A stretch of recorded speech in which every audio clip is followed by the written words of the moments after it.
আজকে দেশের নেতৃবৃন্দকে সঙ্গে নিয়ে জাতির যে গুরুত্বপূর্ণ দায়িত্ব পালন করতে আমরা এসেছি, আল্লাহ তার জন্য আমাদের জন্য রহমত বর্ষণ করছেন। আল্লাহর রহমত নিয়ে আমি এই ঘোষণাপত্র পাঠ করব। বিসমিল্লাহির রহমানির রহিম। যেহেতু উপনিবেশ বিরোধী লড়াইয়ের সুদীর্ঘকালের ধারাবাহিকতায় এই ভূখণ্ডের মানুষ দীর্ঘ 23 বছর পাকিস্তানের স্বৈরশাসকদের বঞ্চনা ও শোষণের বিরুদ্ধে রুখে দাঁড়িয়েছিল এবং নির্বিচার গণহত্যার বিরুদ্ধে গণপ্রতিরোধ গড়ে 1971 সালে 26শে মার্চ স্বাধীনতা ঘোষণা করে রক্তক্ষয়ী মুক্তিযুদ্ধের মাধ্যমে জাতীয় মুক্তির লক্ষ্যে বাংলাদেশ রাষ্ট্র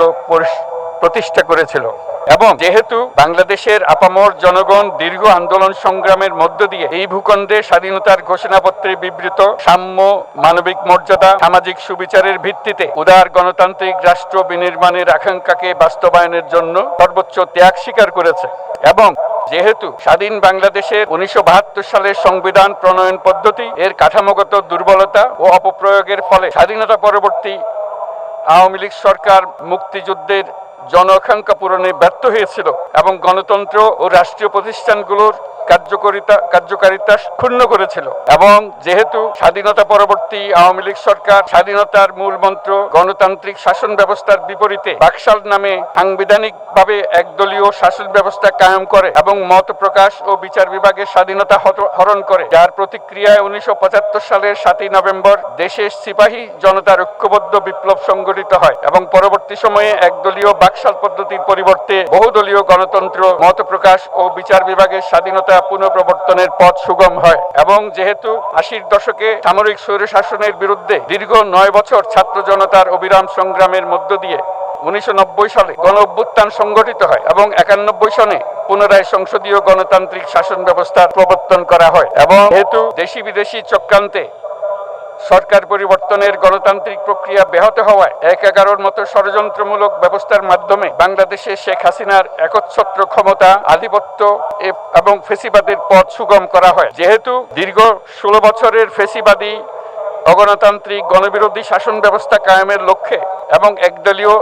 রাষ্ট্র ব্যবস্থা প্রতিষ্ঠার অতি উগ্র বাসনা চরিতার্থ করার অভিপ্রায়ে সংবিধানে অবৈধ অগণতান্ত্রিক পরিবর্তন করা হয়, যার ফলে একদলীয় একচ্ছত্র ক্ষমতা ও আধিপত্য প্রতিষ্ঠার পথ সুগম হয়। এবং যেহেতু শেখ হাসিনার আওয়ামী লীগ সরকারের দুঃশাসন, গুম খুন, আইন বহির্ভূত হত্যাকাণ্ড, মত প্রকাশের স্বাধীনতা হরণ এবং একদলীয় স্বার্থে সংবিধান সংশোধন ও পরিবর্তন বাংলাদেশের সকল রাষ্ট্রীয় সাংবিধানিক প্রতিষ্ঠানসমূহকে ধ্বংস করে। এবং যেহেতু হাসিনা সরকারের আমলে তারই নেতৃত্বে একটি চরম গণবিরোধী একতান্ত্রিক ও মানবাধিকার হরণকারী শক্তি বাংলাদেশকে একটি ফেসিবাদী, মাফিয়া এবং ব্যর্থ রাষ্ট্রের রূপ দিয়ে আন্তর্জাতিকভাবে বাংলাদেশের ভাবমূর্তি ক্ষুণ্ণ করে। এবং যেহেতু তথাকথিত উন্নয়নের নামে শেখ হাসিনার ফেসিবাদী নেতৃত্বে সীমাহীন দুর্নীতি, ব্যাংক লুট, অর্থ পাচার ও অর্থনৈতিক প্রতিষ্ঠানগুলিকে ধ্বংসের মধ্যে দিয়ে বিগত পতিত দুর্নীতিবাজ আওয়ামী লীগ সরকার বাংলাদেশ ও এর অমিত অর্থনৈতিক সম্ভাবনাকে বিপর্যস্ত করে তোলে এবং পরিবেশ, প্রাণ বৈচিত্র্য ও জলবায়ুকে বিপন্ন করে। এবং যেহেতু শেখ হাসিনার ফ্যাসিস্ট সরকারের বিরুদ্ধে রাজনৈতিক দল, ছাত্র, শ্রমিক সংগঠন সহ সমাজের সর্বস্তরের জনগণ গত প্রায় 16 বছর যাবৎ নিরন্তর গণতান্ত্রিক সংগ্রাম করে জেল, জুলুম, মামলা, গুম খুন ও বিচার বহির্ভূত হত্যাকাণ্ডের শিকার হয়। এবং যেহেতু বাংলাদেশে বিদেশি রাষ্ট্রের অন্যায় প্রভুত্ব, শোষণ ও খবরদারিত্বের বিরুদ্ধে এদেশের মানুষের ন্যায়সঙ্গত আন্দোলনকে বহিঃশক্তির তাবেদার আওয়ামী লীগ সরকার নিষ্ঠুর শক্তি প্রয়োগের মাধ্যমে দমন করে। এবং যেহেতু অবৈধভাবে ক্ষমতা অব্যাহত রাখতে আওয়ামী লীগ সরকার 3টি প্রহসনের নির্বাচনে এর জাতীয় সংসদ নির্বাচন এদেশের মানুষকে ভোটাধিকার ও প্রতিনিধিত্ব থেকে বঞ্চিত করে। যেহেতু আওয়ামী লীগ আমলে ভিন্ন মতের রাজনৈতিক নেতাকর্মী, শিক্ষার্থী, তরুণদের নিষ্ঠুরভাবে নির্যাতন করা হয় এবং সরকারি চাকুরিতে একচেটিয়া দলীয় নিয়োগ এবং কোটাভিত্তিক বৈষম্যের কারণে ছাত্র, চাকুরি প্রার্থী, নাগরিকদের মধ্যে চরম ক্ষোভের জন্ম হয়। এবং যেহেতু বিরোধী রাজনৈতিক দল সংগঠনের উপর চরম নিপীড়নের ফলে দীর্ঘদিন ধরে জনরোষের সৃষ্টি হয় এবং জনগণ সকল বৈধ প্রক্রিয়া অবলম্বন করে ফ্যাসিবাদ বিরোধী লড়াই চালিয়ে যায়। এবং যেহেতু সরকারি চাকরিতে বৈষম্যমূলক কোটা ব্যবস্থা বিলোপ ও দুর্নীতি প্রতিরোধে বৈষম্য বিরোধী ছাত্র আন্দোলন চলাকালে আওয়ামী লীগ সরকার কর্তৃক ব্যাপক দমন পীড়ন,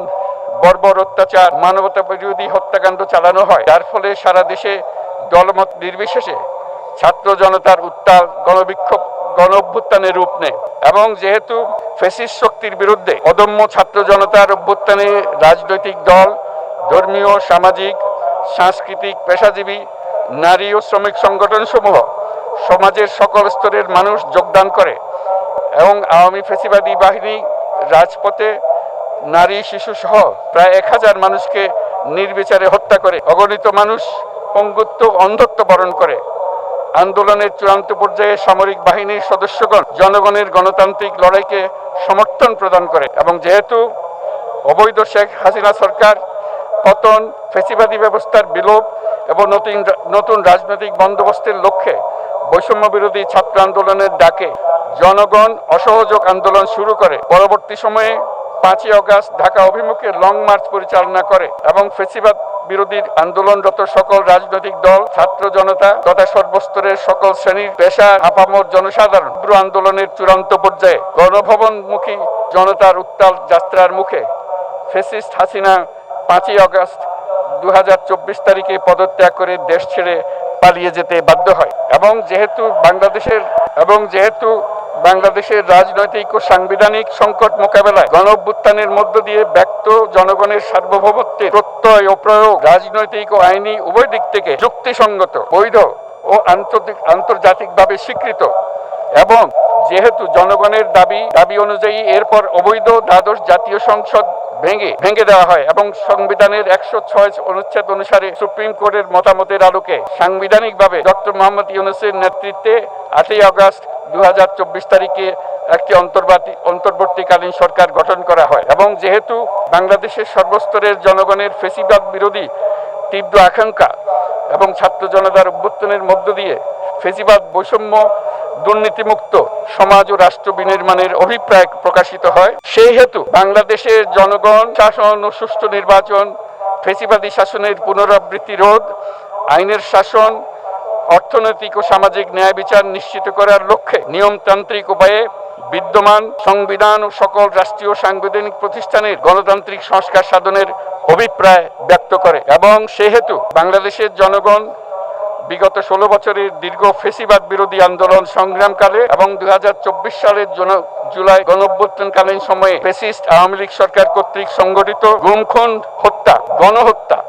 মানবাধিকার বিরোধী অপরাধ ও সকল ধরনের নির্যাতন, নিপীড়ন ও রাষ্ট্রীয় সম্পত্তি লুণ্ঠনের অপরাধ সমূহের দ্রুত উপযুক্ত বিচারের দৃঢ় অভিপ্রায় ব্যক্ত করছে। সেহেতু বাংলাদেশের জনগণ জুলাই জনগণের সকল শহীদদের জাতীয় বীর হিসেবে ঘোষণা করে শহীদদের পরিবার, আহত যোদ্ধা এবং আন্দোলনকারী ছাত্র জনতাকে প্রয়োজনীয় সকল আইনি সুরক্ষা দেওয়ার অভিপ্রায় ব্যক্ত করেছে এবং সেহেতু বাংলাদেশের জনগণ যুক্তিসঙ্গত সময়ে আয়োজিতব্য অবাধ ও সুষ্ঠু ও নিরপেক্ষ একটি নির্বাচনের মাধ্যমে গঠিত জাতীয় সংসদে প্রতিশ্রুত প্রয়োজনীয় সাংবিধানিক সংস্কারের মাধ্যমে দেশের মানুষের প্রত্যাশা, বিশেষত তরুণ প্রজন্মের আকাঙ্ক্ষা অনুযায়ী আইনের শাসন ও মানবাধিকার, দুর্নীতি, শোষণমুক্ত, বৈষম্যহীন ও মূল্যবোধ সম্পন্ন সমাজ এবং গণতান্ত্রিক রাষ্ট্র ব্যবস্থা প্রতিষ্ঠার অভিপ্রায় ব্যক্ত করেছে এবং সেহেতু বাংলাদেশের জনগণ এই প্রত্যাশা ব্যক্ত করছে যে একটি পরিবেশ ও জলবায়ু সহিষ্ণু, অন্তর্ভুক্তিমূলক, টেকসই উন্নয়ন কৌশলের মাধ্যমে বর্তমান ও ভবিষ্যৎ প্রজন্মের অধিকার সংরক্ষিত হবে এবং সেহেতু বাংলাদেশের জনগণ এই অভিপ্রায় ব্যক্ত করছে যে ছাত্র গণঅভ্যুত্থানের 2024-এর উপযুক্ত রাষ্ট্রীয় সাংবিধানিক স্বীকৃতি প্রদান করা হবে এবং পরবর্তী নির্বাচনে নির্বাচিত সরকারের সংস্কারকৃত সংবিধানের তফসিলে এই ঘোষণাপত্র সন্নিবেশিত করা হবে এবং 5ই আগস্ট 2024 সালে গণঅভ্যুত্থানে বিজয়ী বাংলাদেশের জনগণের আকাঙ্ক্ষার প্রতিফলন হিসেবে এই ঘোষণা প্রণয়ন করা হলো। জাতির সার্বিক মঙ্গল কামনা করে আমি জুলাই ঘোষণাপত্র আপনাদের সবার সামনে উত্থাপন করলাম। আল্লাহ সকলের জন্য মঙ্গল দান করুন, জাতির জন্য মঙ্গল নিয়ে আসুক। সবাইকে ধন্যবাদ।